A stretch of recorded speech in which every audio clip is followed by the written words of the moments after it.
married, not dead. Hello, MND'ers. Chris here, and this week will not be a normal episode. We're going to do something a little bit different. We just passed our 1-year anniversary, and I cannot believe it has been a year of doing this podcast. We've had a blast, and we hope you have too. Up to this point, we've done 40 episodes, and this would be episode 41. We thought it was important to take a look and reflect on what we've done up to this point. What have been our best conversations? And of course, we'd love to hear from you as well on that. If you have clips, conversations, episodes that you love the most, please let us know. We're on social media at _married not dead at Twitter and Instagram. And then also on Facebook, you can leave us a comment. Tell us your favorite episode, clip, and why by searching for the Married Not Dead page on Facebook. But what you're about to hear are the crew's favorite picks. So Nick, Brian, Jason, myself, we have picked out our favorite conversations from some of the episodes from the past year and sort of mashed them together as a little compilation for your listening pleasure. So without further ado, we'll get started. This first clip is from episode 38, and we talk about the traditional roles we pass down to our kids. Enjoy. And I think the world we're raising our sons in is one where the balls need to be a little bit lighter. No, I think it's just this. We talk about that evening the playing field. I think Jason's saying some of it like, well, that's not really about being a man. That's just, character. It's not really about being a woman. That's just character. But a good person. Yeah, but I swear, in a lot of us, I'm one of these us's included, right? There's something still there that I feel so inclined to teach my son, right? There's certain things like I don't, and maybe it's wrong. I don't care. Call it out if you want. I'm still going to do it. When it comes down to it, I want my son to give somebody a firm handshake, but that's not something I'm teaching my daughter. Like I said, anybody can say whatever you want about it. Go for it. I don't care. I'm teaching my son firm handshake. Like, I just feel like that's something as a man I'm supposed to pass down to my son. So I think that there's stuff like that still exists, maybe should exist, and maybe it just gives, the role of the husband, father, whatever man. It gives you some sense of specific or unique purpose. Mm-hmm.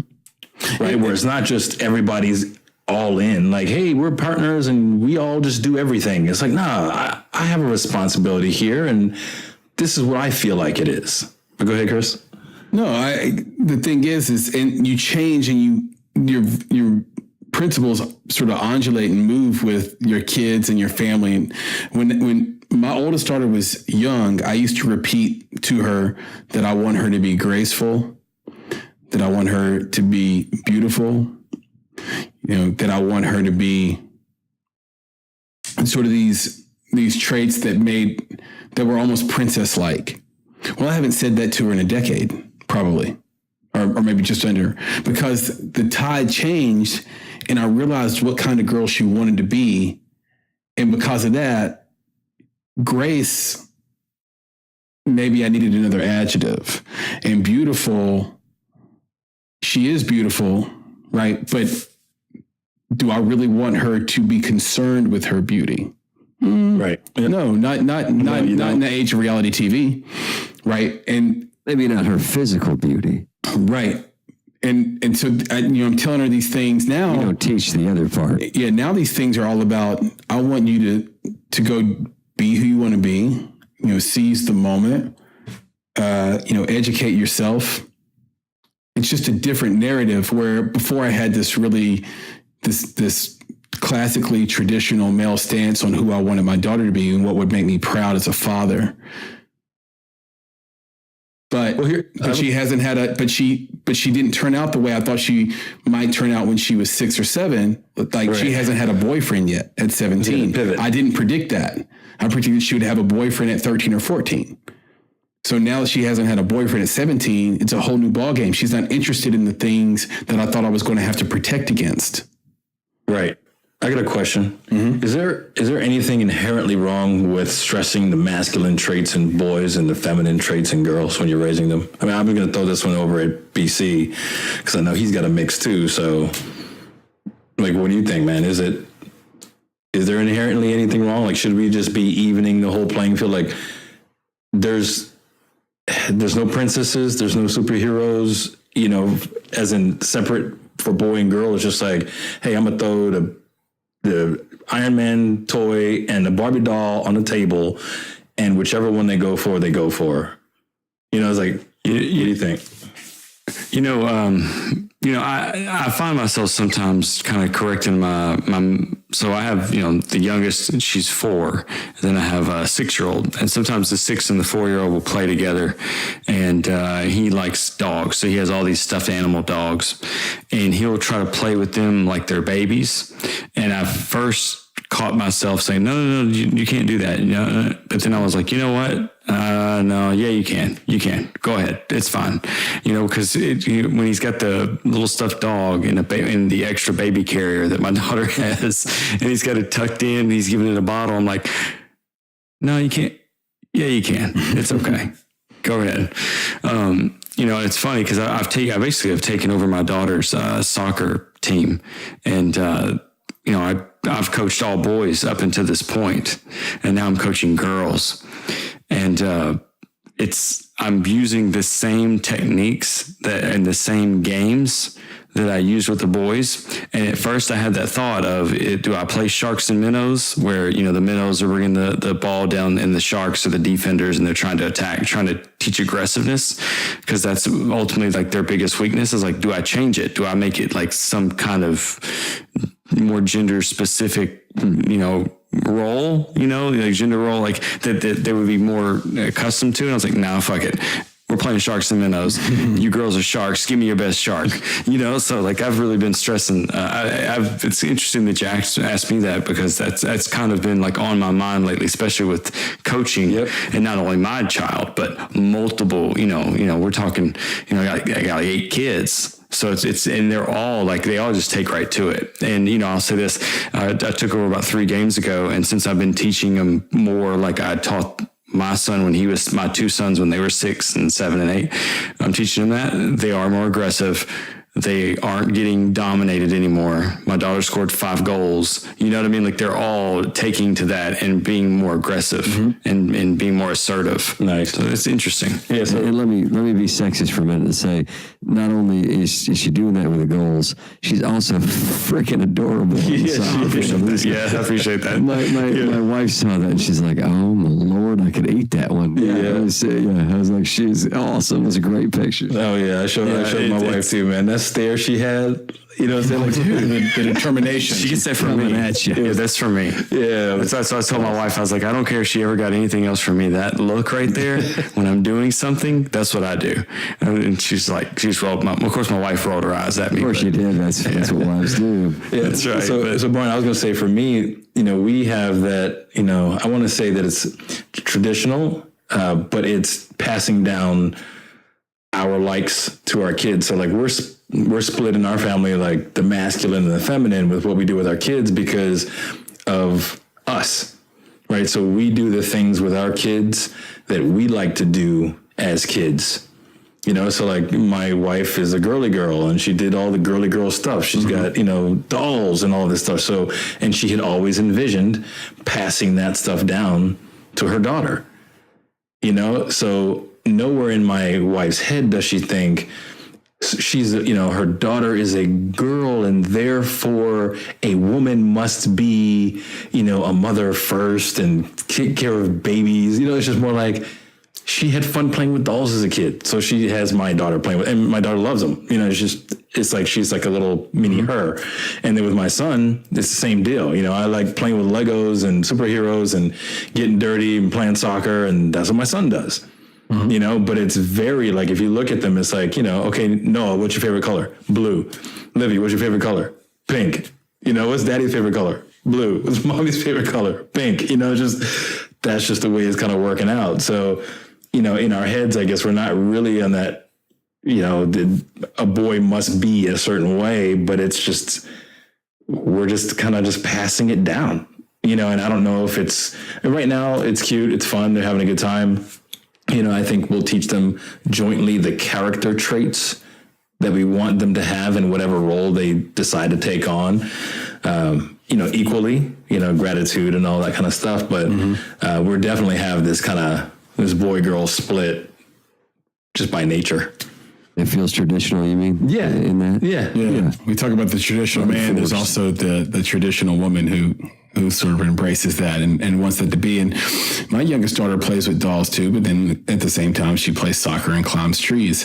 So I think it's cool. Yeah, you kind of sit back and you let them just be. Yeah. You just sit back and let them be who they're going to be. But I think at the same time, as a culture, we have to stop trying to deny that one has a lot of testosterone and the other one has less. Absolutely. We have different brains. It doesn't matter. You know, you can do and you can say and whatever we want. There's different chemicals and they're running different factories there, you know? So, yeah, you got to cater to those. You have to be careful of them. And that's something to make note of. Yeah, there's a reason why his son wants to get dirty and play soccer. Right. Thank you. Yeah. and that's what I was going to say. Like in, you know, you could say modern society, in the media, whatever, you're seeing some of these things pop up where, you know, sexism is becoming a thing, you know, it's like a big thing in the media for a number of reasons. And some of it you can, you know, we've talked about some of this stuff before and we could be like, yeah, we agree. Dude shouldn't have said that. Dude shouldn't have done that. But sometimes I feel like it just gets crazy, you know, where things just get blown out of proportion, you know, and sometimes it just feels like why are we even having that discussion? Like, why is it a problem if this is what masculine means to me, right? Why is it a problem if this is what feminine means to you? It's Chris again. I hope you guys enjoyed that. And now a quick word from Brian Comer to introduce our next conversation. Year in review. Well, let's see. For my selection, I'm going to go with episode 30. We were talking about budgeting, and that's something I hold near and dear to my heart, just because I've gone through so much and through divorce and all that with revolving around money and not having it growing up and having it when I'm older and then losing it again to divorce and then having it again, building it back. So, we really talked about financial goals and shared goals and the weight you should put on it. They say, I guess Roger Waters, Pink Floyd say, is the root of all evil today. Money, it's a crime. So that's my selection. Are we going the same places? Are we in this thing called life together? And what kind of life do you want, Nick? Right. And that's what I'm saying. Are we in this thing, whatever it is, however you collectively define it? Have you had that discussion? And that's what I think it is, Nick. I think it's, you get together. When you're dating a woman, you're in the selling phase. So you're selling yourself hard, right? You not as hard as they're selling themselves, but yeah, exactly. Yeah, no, Jason, exactly, dude. We'll get back to that at a later date. Exactly. So you're both selling. You're selling, and and that goes both ways. And then you get exactly, and then you get married, and now it's time to put up or shut up because you said life was going to be a certain way. I think what happens is 5 years goes by, 3 to 5 years, 5 to 7 years goes by, and the promises of how life would be, for whatever reason, don't pan out. And then you start to see cracks in the armor of the relationship.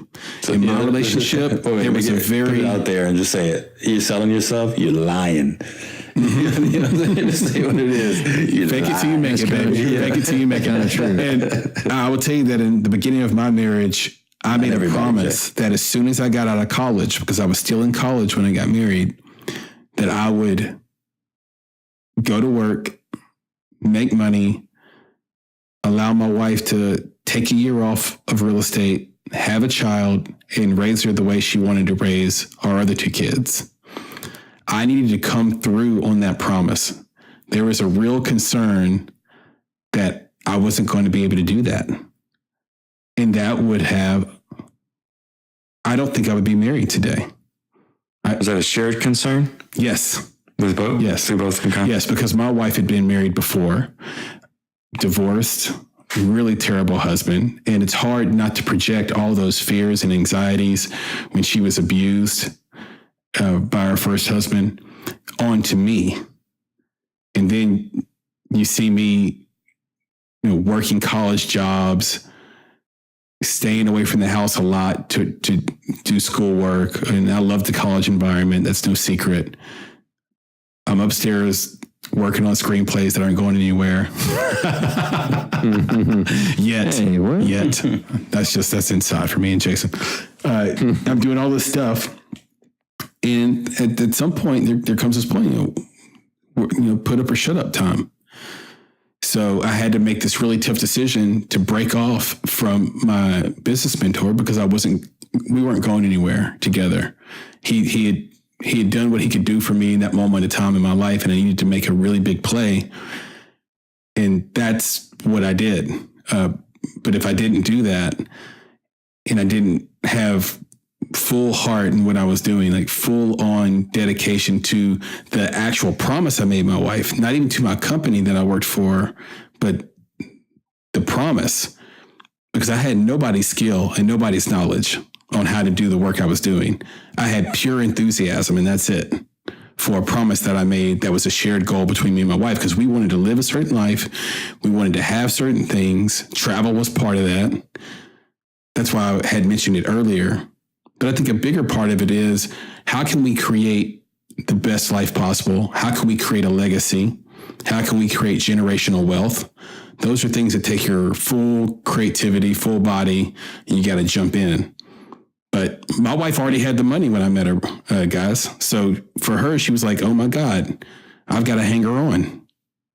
And it was tough for me for a year or two to try to validate that I wasn't going to be a hanger on. Really feels like when you're looking at all the goals that you and your spouse share together, not just you and your spouse, Chris, but all the collective we, is that the goals that revolve around money make or break your marriage. When you set a big goal like that, like you just said it, I mean, had you failed at that, I mean, you would have gone under. We had the goal to move in the house that we're in and to, but and we had all these other goals that were tied to that. So it really was me pushing to get to that level to be able to do that. But on top of that, all these other goals were piggybacked on just that financial, kids getting in good schools, piggybacked on me having the ability to get to, the new neighborhood with the money and all that. It's a fun, it's just, I really don't think people understand. Once they understand how much weight that the financial goals carry, like you can really begin to put everything else into perspective, and I guess because I've been through this twice, like I understand how big those goals are, and how much more attention you have to. That's why I look at my budget every day. That's why I balance my books every day. And I look at all the different things, because I know that, man, if I fail at our financial goals, or if we failed our financial goals, the house of cards just tumbles, because that's what everything's built on. It's like love. Are you sure? In finance. Are you sure? I mean, like if it does though. For me, okay, let's say you totally fuck up, and you fail. I mean, life is hard. It's about survival, but you're talking about Chris, maybe because he'd made a promise, but I don't know. Like I worry, and I realize it's real, and you have to be cognizant of it and be careful of it, because we we are humans and we all have flaws and we misfocus and put value where it shouldn't. But like I think about that, like, so it all falls apart financially, and I didn't achieve what I said I did for whatever reason. Doesn't matter the reason, aside from being just a total outright loser. That's part of it, though. And Yeah, I think losing and being an outright loser are totally different things. I know, but I'm saying that's what happens. You're in the selling phase. You're not a loser. You get into the marriage. You're not selling anymore. You find out, oh, my husband's a loser, kind of thing. That's not about losing. You're right. It's about, are you sleeping all day? Are you trying? Are you? No. You're missing what I'm saying. I guess the lesson though, Jay, is that, and I think this is what you're kind of getting to, is that, the danger is, try to not build all your eggs in one basket, right? Like, don't build all your goals based on these financial, if let's say Chris didn't succeed and he didn't hit that, like you said, it was a promise, but it really was a shared goal, right? He and his wife had a shared goal that this is what was going to happen. Now, maybe a big good majority of the pressure was on him, that he felt that way. And if he failed that, like, then he let that down, but they had built all these other things upon that. So I guess maybe what I would say is, don't put all these stack-ons on, don't make that one financial goal. I think that's good advice. Yeah. And I know this is a personality type, but like what I would say there is, if I establish a goal, I would like, 5-year goal, whatever. So if I establish a 5-year goal, when I'm 45, to my wife, this is where we're going to be. We're going to achieve this. And the kids are going to have this, whatever the case is, even if it's important, like getting into good schools, getting the house, if I fail, if I'm not there, if you think that if that's a deal breaker, just pack it up, get the fuck out. Right. Because or just come to me and say, you know what, we're just doing this for survival because it's easier in pairs. Because this isn't about, I'm madly, deeply in love with you.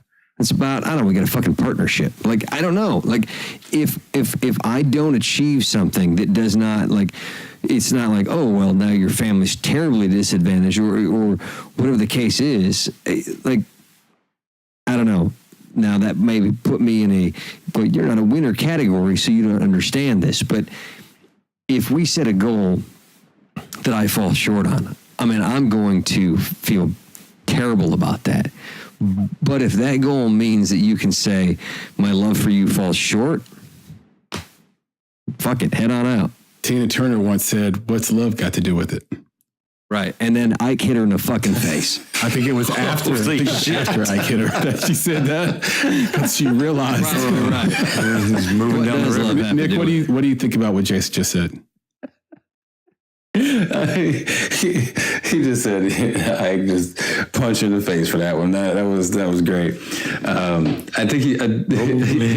think he's right about, again, it's if the marriage falls apart because of that thing, that's unfortunate, right? Because it's on the financial stuff and not on the journey. I think that's one of the themes that I've heard from Jay on a number of occasions, where it's like, we had this shared goal for Chris, for you to achieve this thing, right? So she was all in, you're all in, and you're working towards it, and it doesn't happen. It doesn't pan out. Not because of sheer laziness or you're not doing your part, but it just doesn't work out. So you've got two options, right? You choose your own adventure. She could leave because you didn't do the thing that you said you were going to do, or she realizes that it's a part of the journey that you're both on, and it is a shared goal, right? So you were, as a team, working towards it. So as a team, you didn't make it, right? So now your other option is, okay, well, as a team, we didn't make that goal. Let's see what we can do to hit the next one. Like, how do we regroup together to make sure we're doing the next thing and we're successful in achieving that thing? So I get it. If it all falls apart because of the perceived failing of an individual, at something like that, then yeah, it's unfortunate. It looks like that is the question. What's love got to do with it, right? It seems like it's not enough part of the equation. I get it. I think I can piggyback on that a little bit by saying the devil is in the details. So, for example, in my scenario that I laid out, one thing I failed to mention is that my wife funded my existence essentially while I was in college for 2 years or more. That's why he was such a shitty employee. Mm-hmm. So so she held up her part of the bargain. So now it was my turn to hold up my part of the bargain.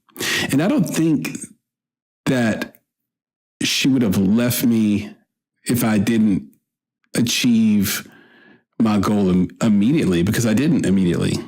I had another job that I was working, like I said, with my business mentor that really wasn't working out. And I had to make a decision to leave, which is really very, very awkward because that's another individual that supported me for a long time, financially, professionally, and otherwise. So it was hard. It was a hard decision, hard thing to make. And there's the loyalty factor, which is very big for me. So it was hard. So here's how it really works. Here's how the details of it to me work out and create the separation. It happens over time.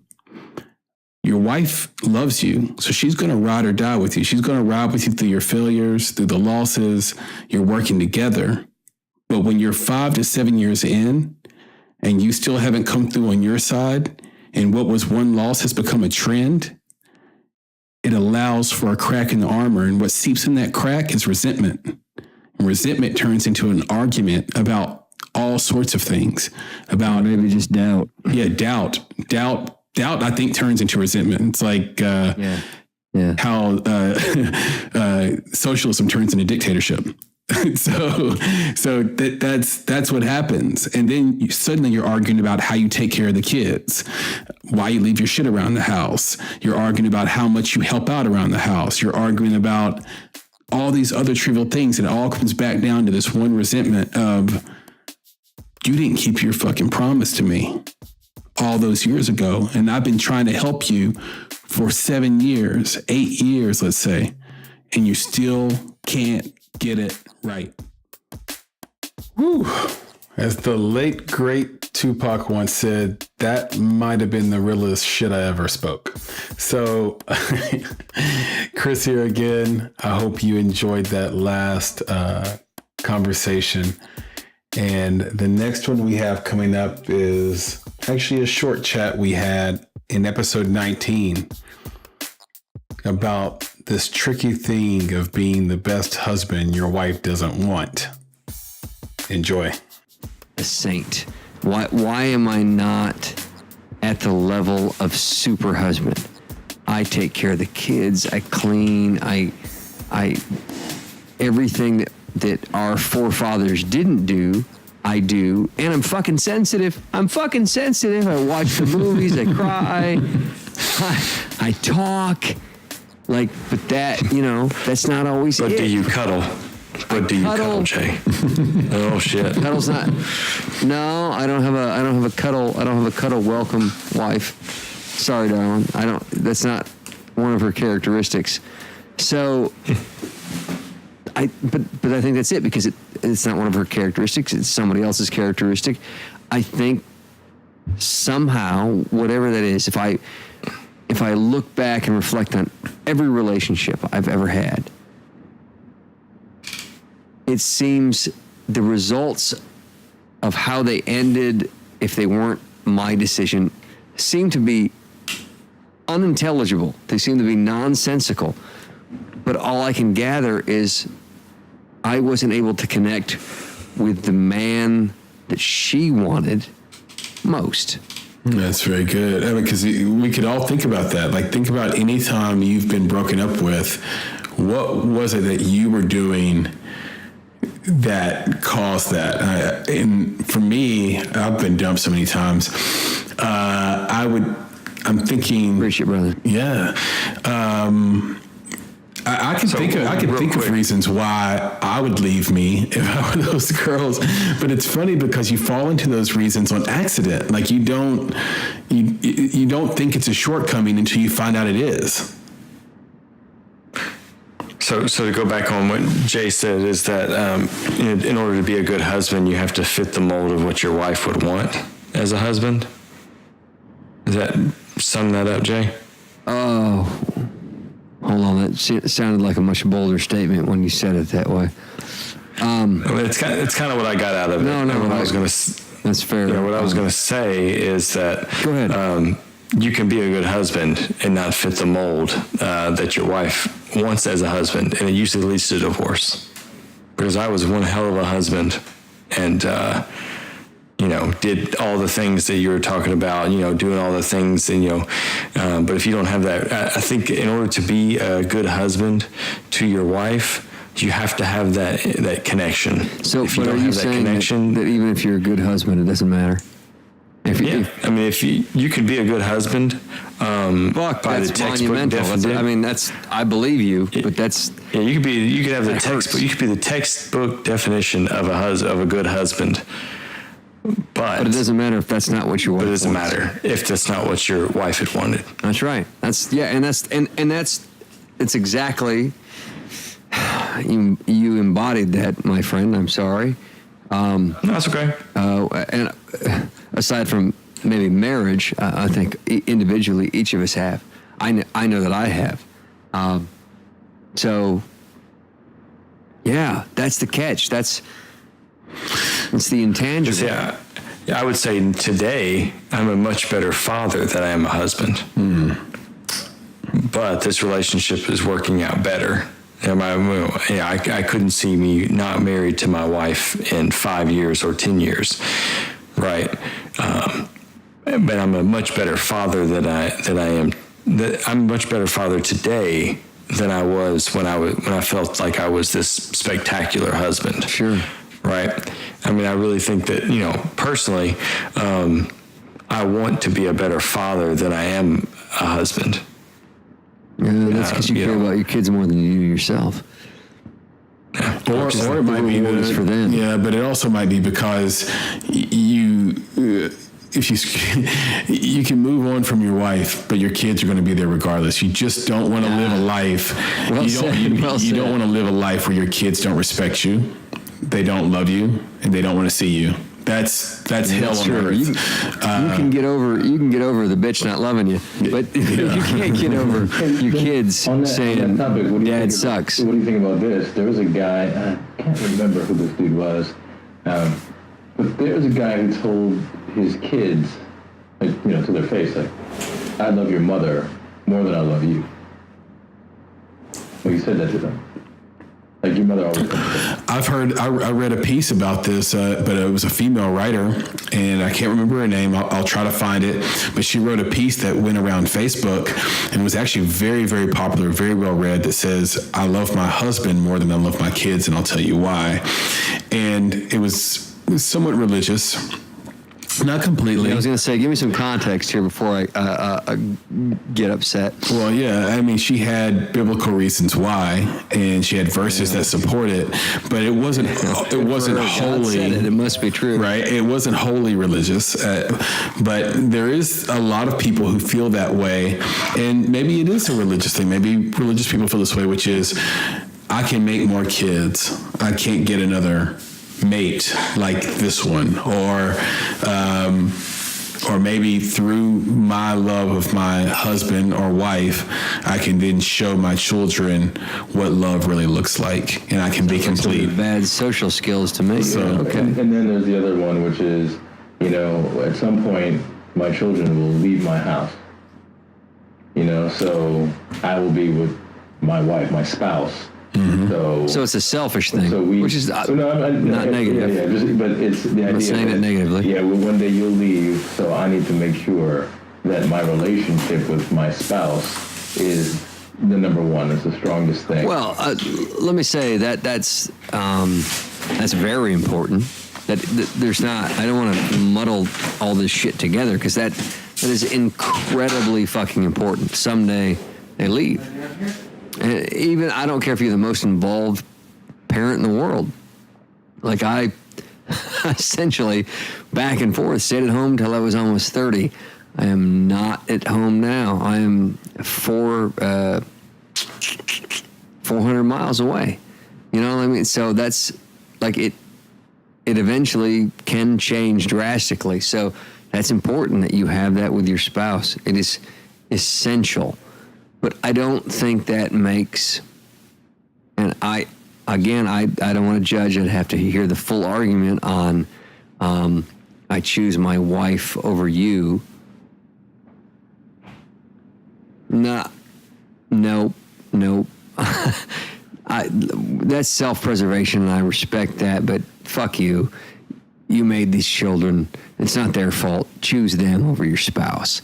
You and your spouse got together and had sex and had a fucking one-off, whatever it was, but you made them. It's not their fault. They get you, not your spouse. It's an interesting question, because if you are one of the 50% or less that stay with your wife beyond your kids leaving the home, and then you have the rest of your life. And this might be a theory for people who marry young and have children young. So if you have a kid between 18 and 21, then your kids are going to be out of your house before you're 40.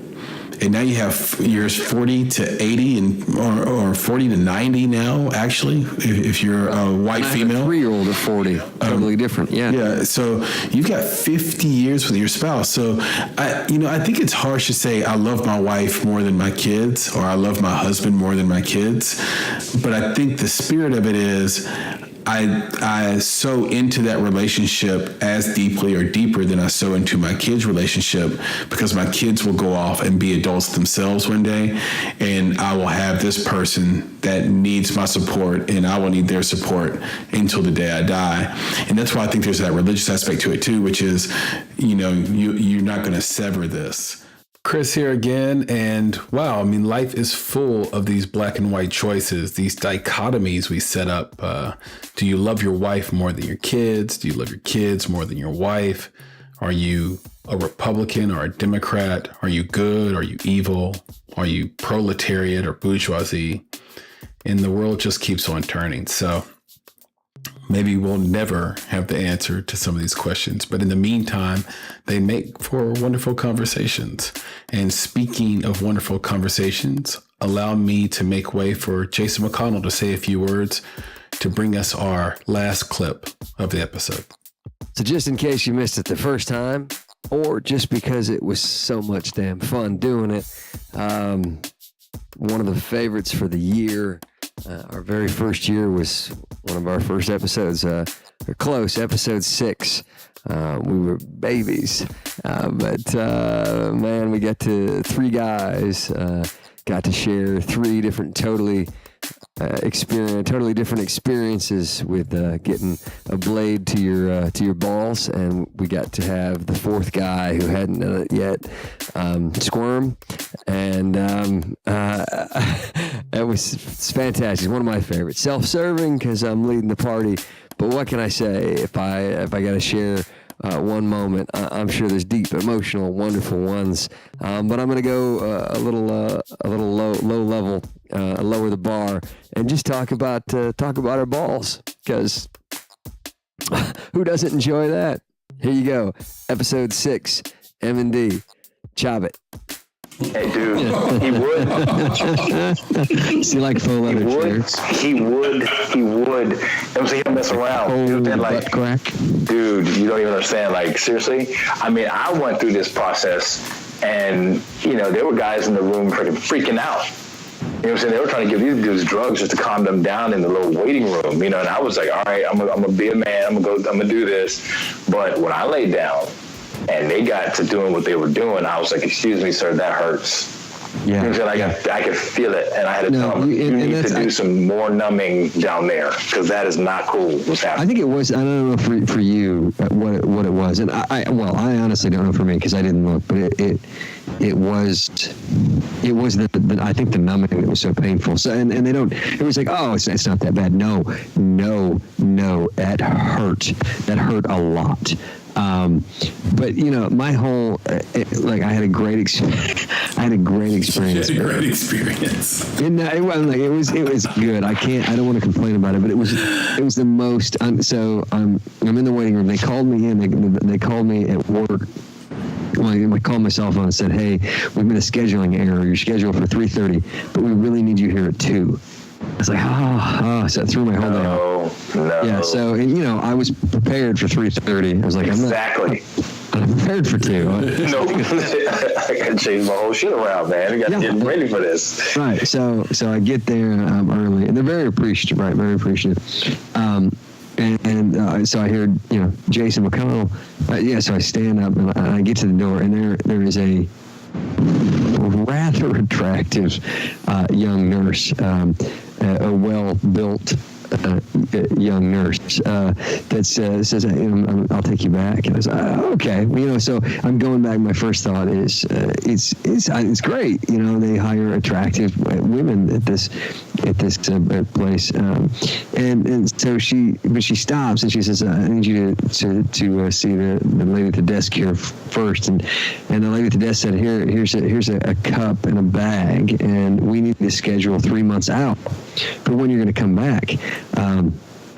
And make sure that you don't have any active swimmers, and we need a sample from you. We need it within 4 to 6 hours of being developed. And most guys like to do this in the morning. They like a morning appointment.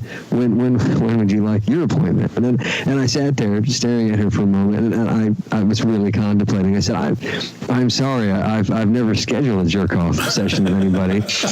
You're gonna have to kick me a minute. To which she responded that she'd heard that before. So I continued. I got that done. I said I need an afternoon appointment, preferably in a day when nobody's around. I don't know how people do that in the morning when the kids and their wife are getting ready for school and work, but good to them. So I go in the back. The more than a necessary attractive nurse takes me in the bag. She's like, "I'm just going to do your vitals and get your blood pressure." That's great. All right. So she took my blood pressure, give me small talk. She's like, "All right, I'm gonna leave. Strip down, waist down, just strip it all." She's like, "Take the paper blanket thing, whatever, cover up, don't tuck it in on the bench."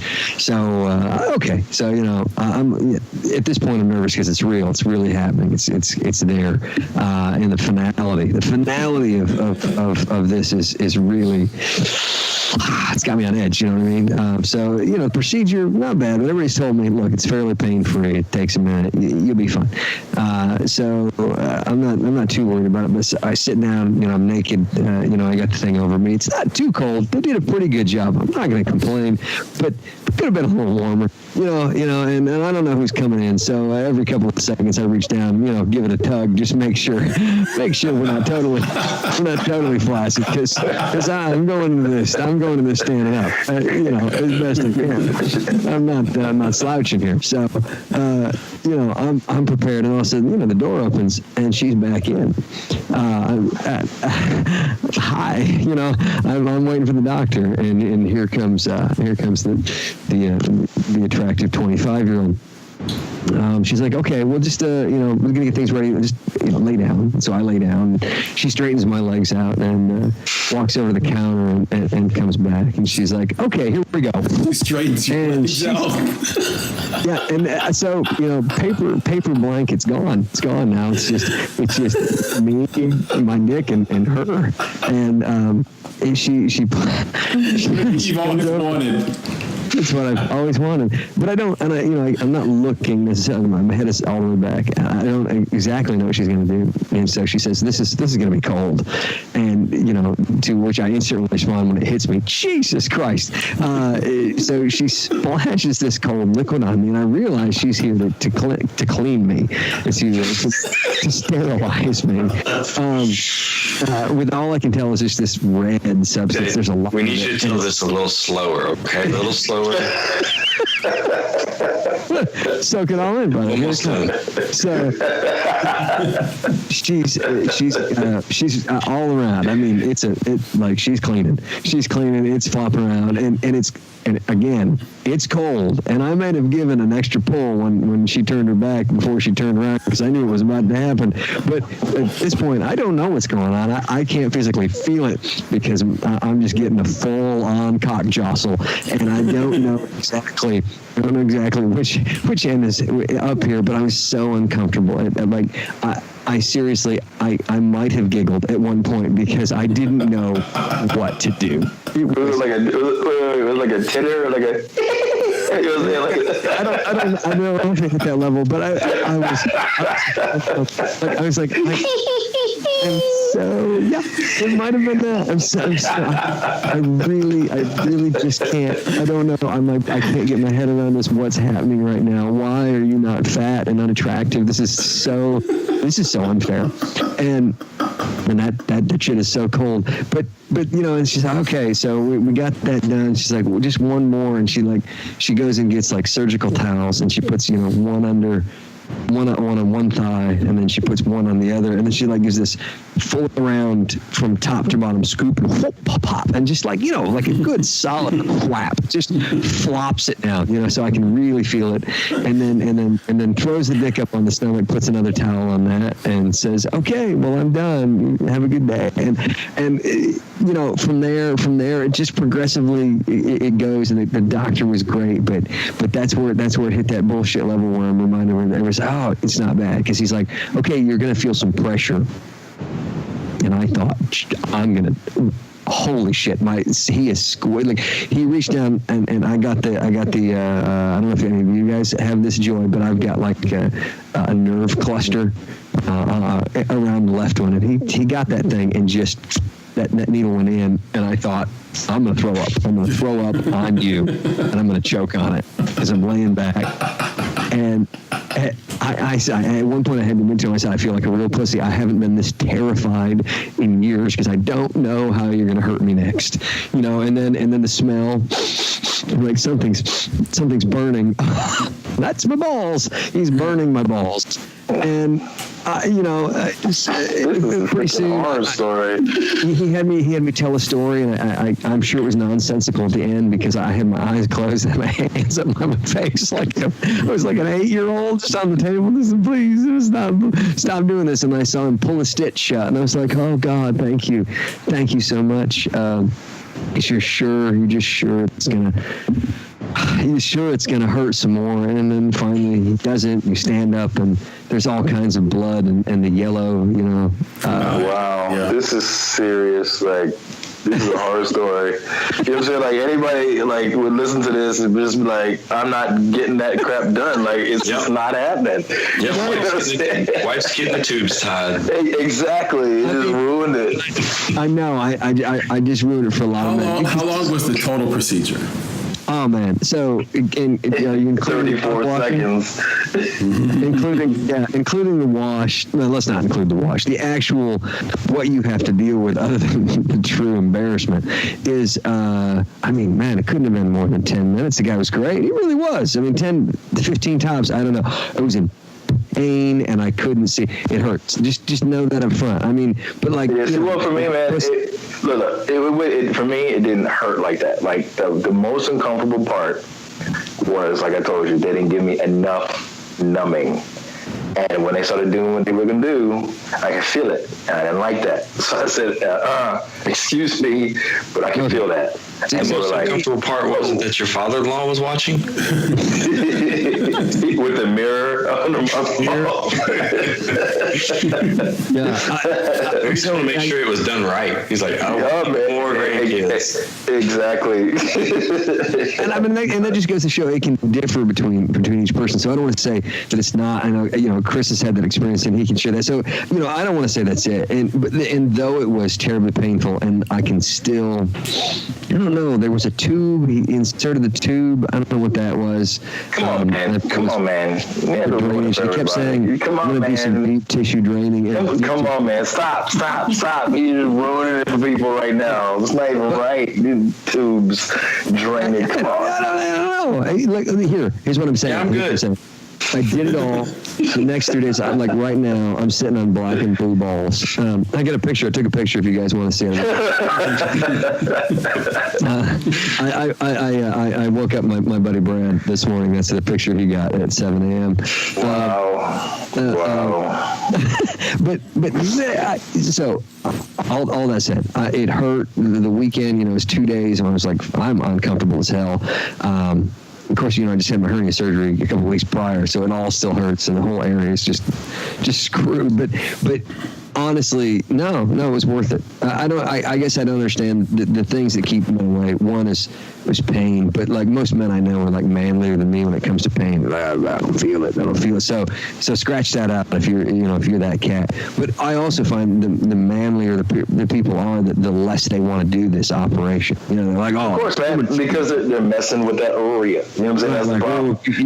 Honestly, like a lot of guys think this is I'm going to be less manly. Like, no, you're not. You're more manly. I mean, no, man, it's the idea that something could go wrong in that area. Like, that's it.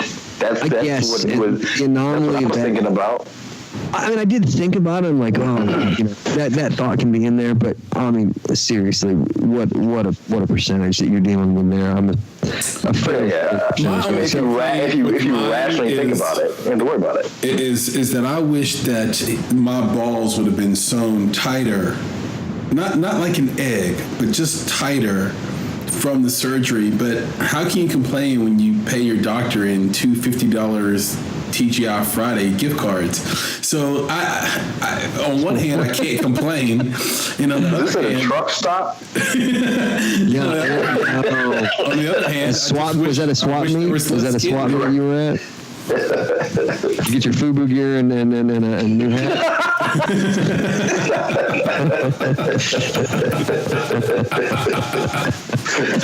That was inappropriate. I know.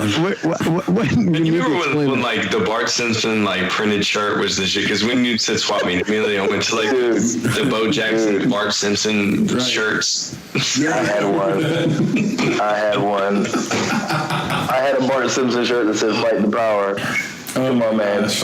Wow. That's right. Bart Simpson, Public Enemy, total ripoff. I appreciate that's good. Why don't kids today like Bart Simpson? Why don't they? Yeah, they're still on TV. Why isn't the next generation of kids caught on to Bart? Well, look, I'm only going to go on this for a second because I want to hear about your nut cutting. But I think it's because we stopped rebelling. The kids did, or we did? Yeah. No, they did. I mean, we taught them to stop. We commercialized rebellion. Rock and roll died, and it all went to shit. That's a whole bigger topic. So I'm going to get back to it. But yeah, no, I really think it's it. There's no. I mean, skateboarding is gotten more popular but it's gotten more popular with street league skating. Bart Simpson's a skater. Yeah, but it's gone corporate. Yeah, but that brand of humor, it's not the same brand of humor that like kids nowadays like understand. So, you really think it's the writer or the writing? Well, the writing. I mean, they're writing for the kids that we were, not the kids that are today. I mean, those kids are watching, totally different stuff. Was that Mort and? Oh yeah, I know what you're talking about. Yeah, I mean, the stuff that's on Cartoon Network now. I mean, there's a whole network now. Yeah, there's a whole network now that pretty much caters to the next level of what the Simpsons were, right? There's Family Guy. There's one I just mentioned. Well, you can't keep telling the same joke the same time. That's why Saturday Night Live now. It's not nearly as good, but it's not their fault. It's just you just can't keep telling the same jokes. We've heard those jokes. You can't do the plumber's crack anymore. It's not. I get it.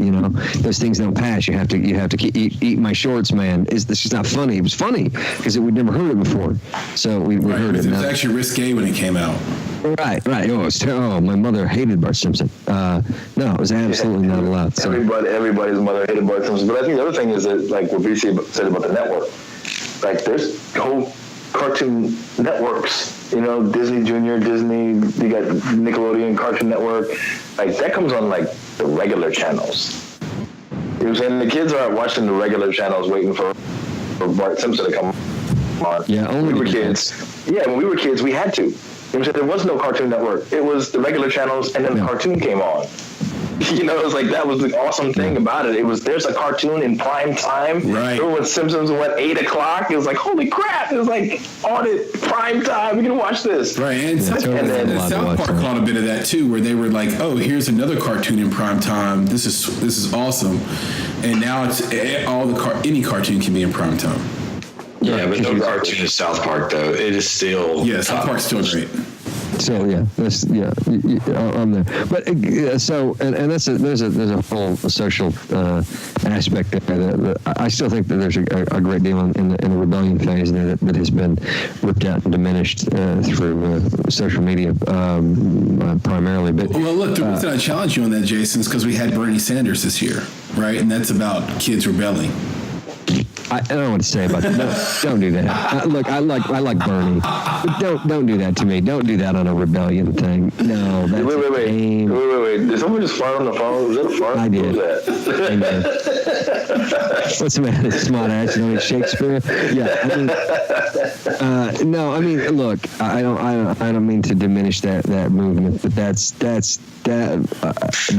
whole other thing. It's not fair. That is not how you rebel. That's not your fist in the air. I know it seemed different. It was nice, and I think he's probably a hell of a guy that had a lot of good points and stood up for people who didn't have a voice. So I don't want to diminish the work he's done or what he was trying to do, but let's not call that a rebellion. Let's not do that. Let's not do that to rebellion. We've been doing that for the last 50 years in America. We've been saying, well, we've emptied that word. We've vasectomy that word wholeheartly, and that anything that's not the norm now is rebellion. No, that was not a rebellion. That's as rebellious as the kids get today, I think. God, that sounded like, I can't believe that just came out of my mouth. I sounded like my father. But no, I mean, that's like a sit-in, really. I mean, you know, that's not an outright rally. You know, nobody's picking a fight there. No, they're not. That's like I said, that's big. That's a big topic to tackle. Yeah, and it may not be rebellion the kind that we like, or for something we believe in. But you know, I remember watching the Democratic convention, and they were not having what was being fed to them, which was Hillary, and they booed almost the entire time. They practically ruined it. They did. But then what did they do? Not funny. Well, Sarah Silverman probably deserved it, but beyond that, what was the follow-up to that, though? It was Bernie folding, right, and Bernie endorsing, and everybody that I've spoken to saying, oh yeah, well, I was for Bernie, and though it was blatant that the system stopped him, I'm gonna vote for Hillary. Like, what? No, you can't. You couldn't have meant it for Bernie and still vote for Hillary, which makes me say you couldn't have meant it, Bernie, and still mean it for Hillary. Right. But if you had a more moderate, like, opponent, you know, right? If there was more of a, let's say Romney was up against Hillary as opposed to Trump, you may have, you know, everyone was so out to I'll give him that. I'll give him that. Made such an asshole of himself.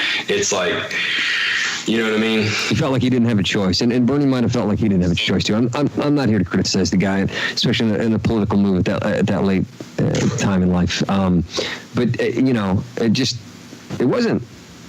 It's not a revolution. It's not. We can't do that to the idea of revolution. To think that whatever that program was, and I don't know even the details of his program, but whatever that was it. This is where the world turns. This is where we came from. This is where the greatness that was established in the country came from. It wasn't. And so no, I'm not going to take that. It wasn't the same as the '60s. This wasn't Malcolm X. It was just Bernie. He was a nice guy. Yeah. Anyway, I was curious about that because I'd almost forgotten that Bart Simpson existed, and then I realized that, oh shit, that show's still on TV. And that's not to say that The Simpsons isn't a great show still. It could be. There was a point where I stopped watching it, where the characters had kind of reached their climax for me, and that I'd learned everything I needed to learn about that family in that neighborhood and that community. And I just stopped watching it. And I don't think it was I was pretty young when I started watching it. I'm pretty young now, but I was even younger then. And I don't think it was... You're not that young. I don't think it was Cartoon Network necessarily. I think it might have... it could have been South Park, but it could have just been that, yeah, it's a product that has reached its conclusion for me. So yeah, I will tell you, going back to the vasectomy though, I had an almost similar experience, except mine was about 5 minutes. Yours seemed like you had like 2x the drama, had like 10 minutes, 15 minutes, maybe. Everything for me is 2x the drama. Yeah. And so I had a girl. She wasn't 25, but she was young and she was pretty. And I had the iodine bath or whatever. I remember they put like a little gauze window around my whole junk area, and it looked like somebody just put a daisy in a window. And it was. I remember getting the imagery of just like an old grandmother setting a flower in a pot inside of a square. Wait a second, dude. Do you have a tattoo of a flower on your Johnson? Is that what this is? No. Wait, a daisy in the window? Yeah, that's the image really? I got. Yeah. Wow. Because they put a perfect square around my entire junk, and I just thought that is quite a stamen on your daisy. Yeah, exactly. But I was just like you, man. I was a little bit more prepared. I didn't get thrown a curveball in the appointment, and I said to myself, I know when I go in there, it's going to be cold, and because I've had physicals before, I understand. I've had to cough. I've done that. Well, that's not like the liquid. The liquid comes out of the refrigerator. No, I know. I'm saying the room is going to be cold. I'm going to be. Oh yeah, no, I'm going to be nervous as hell because I was expecting that. Yeah, because this is the only surgery I've ever had in my entire life. Okay, I've never broken a bone that needed surgery. I've never had a surgery. Right, I've never spent the night in the hospital, for example. And so, this is my first serious medical thing that I'm ever going to do, or that I'd ever done to that point. So I knew I was going to be nervous. So I understood that shrinkage was not just a possibility, but a certainty. And so I said, you know what? She may not like the player, but she's damn sure going to love the field. And I got out my clippers and I just got to work. I was already there. Yeah. Yeah. We're matched up on that one, brother. I made everything look immaculate. That was my one saving thing. I'm like, well, look, at least I know I'm looking fine. Right. Exactly. Yeah. I got everything. I shaved in a happy trail. I made everything like nice and symmetrical. There was no loose and randoms. It was. It was perfect. Clean. And it was there was a humiliation factor to it. I knew. Well, as soon as the doctor started, he starts asking me about high school, and I'm like, he's trying to do the bait and switch on me. I hate this. Like, I know something's about to happen. Yep. So all these things are going on, but I thought that one of the most interesting parts was once it's over, it's extremely anticlimactic. Did you sense that, Jason and Nick? Like, when it's over, they walk out of the room. Oh yeah. It's complete silence. You're left there naked. And then they walk back in with a bag of ice, and they say, keep this here. He was like the girl that was just trying to get back at her boyfriend. She's like, okay, see ya. you're like, wait, that was the best night of my life. You know what I mean? And then she's just gone, and then you're in there, naked, pants free, and your balls really hurt, and your penis is numb. Right. And, Nah, man. Yeah, I didn't feel anything. I just knew it was over. It was time to go. You got off the table as soon as they were done? Your experiences are just anticlimactic. I know you need some more. You need some more pain. Nah, dude, I'm just done. It's like, okay, they fix me up, good to go. Give me a little. The only thing that happened that was like drama from my whole thing was the little painkillers and stuff they gave me afterwards. They gave me something, man. And on the drive home, my wife was taking me home.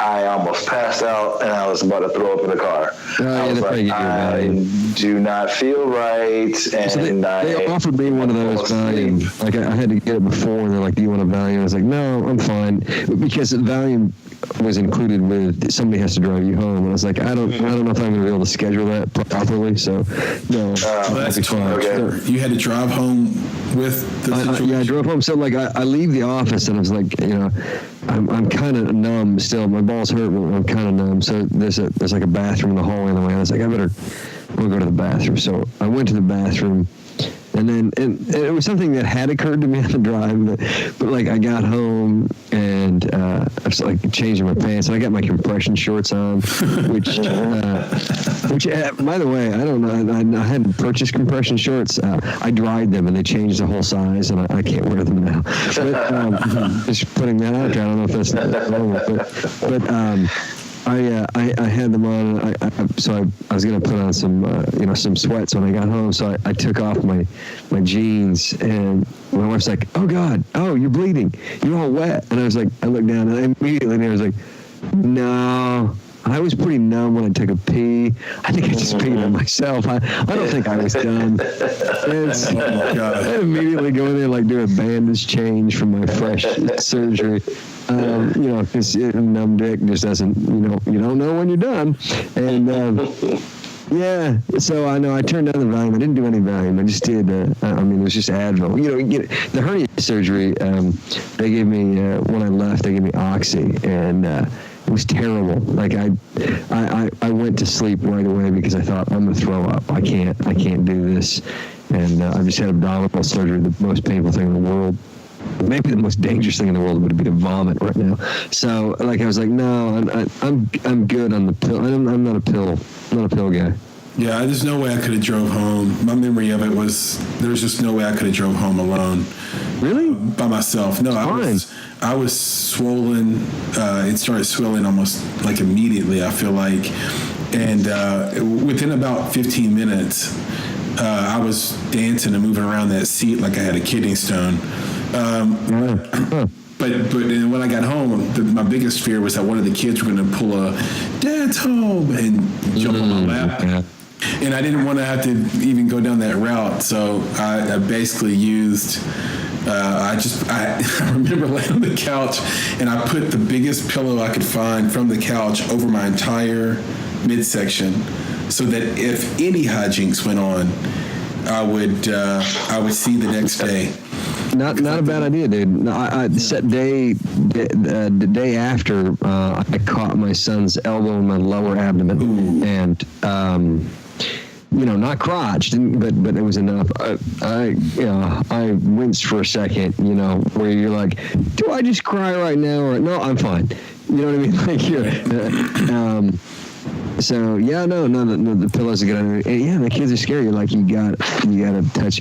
And of course, my daughter, she's terrible. It's like I had my hernia surgery, and she wants to see it every day. She's like, let me see your belly. Let me see your belly. So I get this surgery done. She's like, let me see. I was like, no. I'm sorry. Your curiosity is going to have to run dry on this one. But I do keep showing my wife. Shot until it happens to you.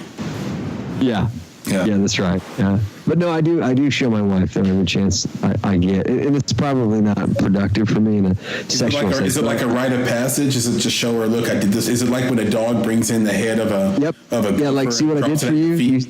You see what I did? You said, look at my balls. This is your fault. This is the cause. You're the cause of this. So yeah, I like to show her because she winces and it makes me feel good. I don't know why that is. It's shallow, empty, and it won't pay off. Obviously, it's not a good idea, but it still makes me feel. So okay. After all this, Brian, what is keeping you from having a vasectomy? Why would you hesitate? I'm terrified. You're right. No, seriously, is that taking notes. I'm here taking notes, and from Chris's experience, I've written down: don't use a Groupon. That's right. From Jason's, it's I'm guessing just ask for more meds and make sure then it's a male nurse. I guess I don't know what would make it better. Definitely she's got to be at least over 60. At least maybe it was better because she was hot. I don't know. It's hard to say, but it was really nerve wracking. And from Nick, I'm just glad that, I don't think anybody in my family actually has a college degree other than me. So it's like, I know that they're not doctors, so I don't have to worry about that. But definitely don't tell father-in-laws or family, because that's just disturbing. No offense. But yeah, I'm still on the hook to get one, and it's really because all it is right now is I'm actually saving for it. Because I like to be very fiscal. I'm actually saving for it out of every paycheck and to put it in my HSA account, and then I'll pay for the surgery. Are you serious about this? Oh yeah, I'm gonna have it done. It's just about the money, So we're back to Groupons. Yeah, that's right. It's swap meet time. But no, insurance plans differ. I mean, I totally get that. Some things are worse. So the reason that I had my umbilical hernia surgery and my vasectomy so close together was because I was packing them in at the end of the year after the deductibles would melt. Right. So, I know that it's different. So for me to solder my nuts, which I think is literally what they did. I'm going to think, Chris, did you see it? Is it a soldering gun? I looked down one time, and the doctor yelled at me and said, "Don't look." And I got scolded. Was he Russian? Iranian. He was Iranian, dude. It's because he had like an old rusty fishing knife. Come on, man. And I remember that the inside was green, and I couldn't believe it. The inside of what was green? My scrotum. It was unbelievable. You saw the inside of your scrotum? I did. Couldn't have been. Dude, listen, I've got a hole. It's just a hole. It was sewn up with one stitch. Tip. What?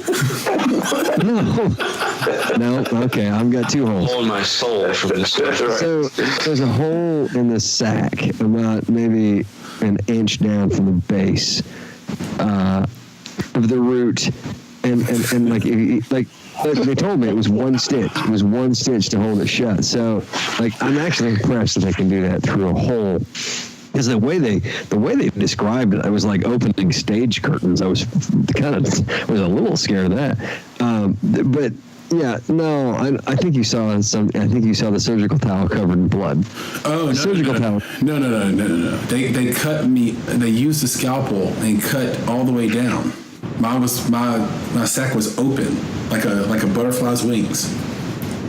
You had a really? How yeah. What kind of scar are we talking? How is this so different? How long ago was it? When you dissect the frog, like in biology in high school. Exactly. I'm glad there's better techniques now, or maybe then too. But that was seriously, this hole can't be more. Even when it was open, it couldn't have been greater than a half an inch. I would say probably a quarter of an inch. Hey, quarter of an inch makes a difference. A quarter of an inch, and he's like one stitch shut. So, man, I'm sorry that you got to see. I got a. Yeah, see, that's why we're different. You see what I mean? It sounds totally different. Yeah, mine was open and had to be sewn back up, and I had a nice little scar. Actually, I would say like a 4-inch scar, maybe. Now, did they separate you from the pony ride, or did they do it right next to it? Did they just hang up the giant tiger rug and say, "No, you can do it behind these"? No, there wasn't a pony ride, but there was a gorilla with poo in his hand in the corner. It's picking it out. Thumb and finger, get out. Just waiting. Yeah. Throw it at me, shit out, moan and cry. Well, I'm sorry that you had so. Mine was painless, virtually painless though. I felt nothing, and I was done in 5 minutes. All right, so mine took a little longer. Had some pain, right? But I have literally just a whole. You know what? I'm just going to warn you. You guys are going to get the picture. I don't know what you're going to do with it, but you're going to get it. I put a filter on there. It's nice. It's the best. It's the best ball picture. Hashtag no filter. I guarantee it's the best ball picture. No filter. So, but yeah, it's So BC, after all is said and done, I paid $143 to have myself castrated, and I don't know if that's what you're faced with or not, but the savings was minimal. Like long term? No. I would say the savings long term was maximum, but up front it was minimal. There may be some mental scarring, but no, it's totally. Personally, from your story, I honestly, I have to say, even after my story, I would still say, if you are scared of it to the point where you're like, I'm not speaking to you, BC, necessarily, but you're like, oh, it takes away my med. That's a real pussy move. Like, honestly, I've got to get it checked, but at the absolute worst, 3 months from now, I will be able to have sex at any time of the month, unhinged, no holdback, and that's the biggest thing. When you've had the children that you know you're going to have, whether it's the children that you can afford, ding, ding, ding, that's a big one, or it's the children you can afford, and age gets in there. I hit 40 next month, so that's it. When those things are on you, and you think, oh, I could have another kid, it can really affect everything that you do, sexually speaking. So to have that lifted off of me, oh yeah, I'd have taken more weight. Right, you don't have to think about anything. You can just be totally focused on what you want to do. That's right. I can just enjoy that moment. And honestly, when you reach 40 years old, I know that's not nature's way, but I feel like you should be able to relax now. You don't need to ask your significant other, hey, have you started yet? Are you on time? You know what I mean? Like I got to where I was looking forward to the end of the cycle, because I needed to know. Well, guys, that will wrap up our year in review episode. I hope you took deep pleasure in hearing about our deep agony in that last conversation. So, of course, you've been listening to the Married Not Dead podcast. To find show notes, read excellent blog posts, and find links to all of the products or services suggested during the show, please visit our blog at marriednotdead.org. If you haven't already, you can join our podcast tribe on the Apple Podcast app or the podcast app of your choice.